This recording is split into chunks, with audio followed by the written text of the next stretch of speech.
Vu mông lung, những dấu hiệu cầu cứu bị bỏ qua và nỗi xót xa muộn màng.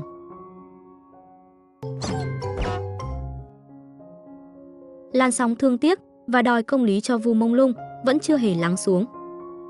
Trên mạng xã hội, người hâm mộ tiếp tục chia sẻ lại nhiều đoạn clip, hình ảnh và câu chuyện cũ của nam nghệ sĩ, như một cách lần tìm manh mối để hiểu rõ hơn về những gì anh từng trải qua. Những tín hiệu bị xem nhẹ. Một đoạn video livestream cũ của Vu mông lung đang được truyền tay nhau với tốc độ chóng mặt. Trong clip, nhiều khán giả nhận ra trên cổ anh có một vết bầm đáng ngờ. Không chỉ vậy, họ còn chỉ ra rằng anh đã vô tình giơ ký hiệu bằng tay mang con số 540, một con số được một số fan lý giải là tín hiệu cầu cứu. Chi tiết này khiến nhiều người rùng mình.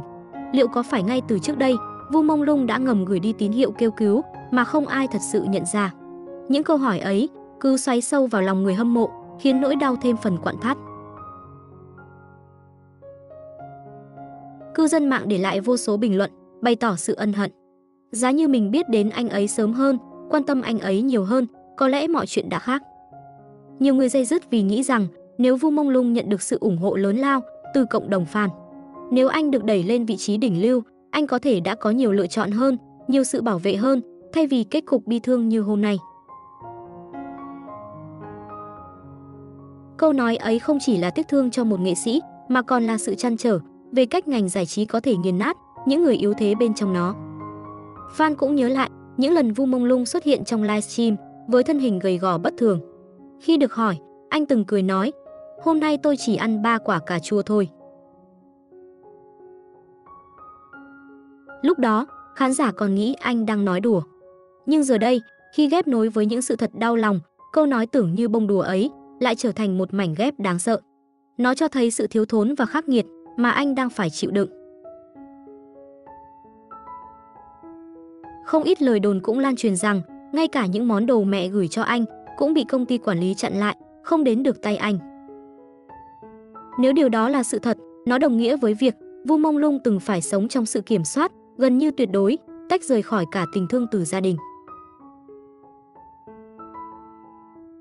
Trong nhiều diễn đàn, cư dân mạng bàn tán về những quy tắc ngầm vốn nổi tiếng khắc nghiệt trong giới giải trí Hoa ngữ. Họ cho rằng Vu mông lung đã phải chịu sức ép nặng nề, bị kiểm soát và buộc phải tuân theo những điều khoản bất công, thậm chí phi nhân tính.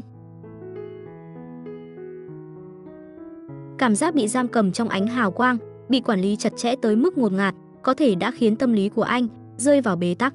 Người ta gọi đó là cái giá phải trả để tồn tại trong giới, nhưng với Vu mông lung, cái giá ấy đã quá khủng khiếp. Một bức ảnh khác lan truyền, được cho là phòng trọ nơi Vu mông lung từng ở.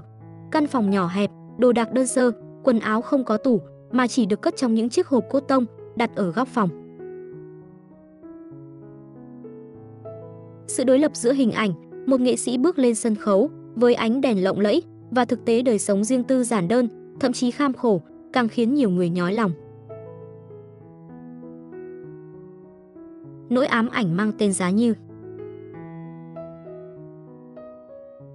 Người hâm mộ không chấp nhận để câu chuyện này chìm xuống như một tin tức buồn đơn thuần. Họ mong muốn những uẩn khúc phía sau sự ra đi của anh phải được làm rõ, rằng sự thật cần được đưa ra ánh sáng. Một làn sóng dư luận đang dấy lên, không chỉ khóc thương mà còn đòi hỏi trách nhiệm. Trách nhiệm của công ty quản lý, của những người từng ở cạnh anh và của cả hệ thống giải trí, vốn đã bao lần bị tố cáo bóc lột nghệ sĩ. Vu mông lung vốn được biết đến với hình ảnh dịu dàng, trong sáng, làn da trắng và nụ cười hiền. Anh không phải mẫu nghệ sĩ ồn ào, càng không phải kẻ gây chú ý bằng chiêu trò. Nhưng chính sự hiền lành ấy lại khiến anh dễ bị tổn thương trong một môi trường cạnh tranh khốc liệt. Cư dân mạng đau lòng khi nhận ra có lẽ anh đã gồng gánh nhiều hơn những gì từng chia sẻ. Mọi sự dịu dàng, mọi nụ cười đều có thể là lớp mặt nạ để che đi nỗi mệt mỏi sâu trong tâm hồn. Điều ám ảnh nhất chính là hai chữ Giá Như. Giá như tín hiệu cầu cứu được nhận ra sớm hơn. Giá như anh không phải sống cô độc trong căn phòng bé nhỏ. Giá như người hâm mộ không bỏ qua câu nói chỉ ăn 3 quả cà chua. Nhưng những giá như ấy giờ chỉ còn là nỗi đau day dứt. Sự ra đi mãi mãi của Vu Mông Lung không chỉ để lại khoảng trống trong lòng người hâm mộ, mà còn trở thành lời cảnh tỉnh về sự khắc nghiệt của ngành giải trí. Nó nhắc nhở rằng đằng sau ánh đèn sân khấu rực rỡ vẫn có những con người bằng xương bằng thịt cũng cần được lắng nghe, bảo vệ và yêu thương. Làn sóng đòi công lý cho anh không chỉ dừng ở sự tiếc thương mà còn là lời kêu gọi rằng đừng để một Vu Mông Lung thứ hai phải ra đi trong oan ức và cô độc. Vu Mông Lung đã rời xa, nhưng những câu chuyện về anh vẫn đang tiếp tục được lan truyền. Những câu chuyện về Vu Mông Lung vì thế không chỉ dừng lại ở nỗi đau cá nhân, mà còn trở thành lời nhắc nhở cho cả một thế hệ nghệ sĩ trẻ đang chập chững bước vào showbiz. Họ nhìn thấy trong bi kịch của anh một tấm gương phản chiếu hiện thực khắc nghiệt. Ánh hào quang không phải lúc nào cũng đồng nghĩa với hạnh phúc. Sau những nụ cười trên sân khấu có thể là sự cô độc, sự kiểm soát và cả những góc tối ít ai dám đối diện. Người hâm mộ giờ đây không chỉ thương tiếc mà còn nỗ lực biến sự ra đi của anh thành động lực để thay đổi. Họ kêu gọi minh bạch hơn trong quản lý, bảo vệ quyền lợi nghệ sĩ và tạo môi trường nhân văn hơn cho những người cống hiến tài năng. Bởi lẽ, công lý cho Vu Mông Lung không chỉ là tìm ra sự thật mà còn là để không một ai khác phải chịu cảnh tương tự. Có thể anh đã rời xa, nhưng những tín hiệu, những giọt nước mắt và cả niềm tiếc nuối vẫn đang gắn kết hàng triệu trái tim. Đó là minh chứng rằng ánh sáng dịu dàng của Vu Mông Lung sẽ không bao giờ tắt.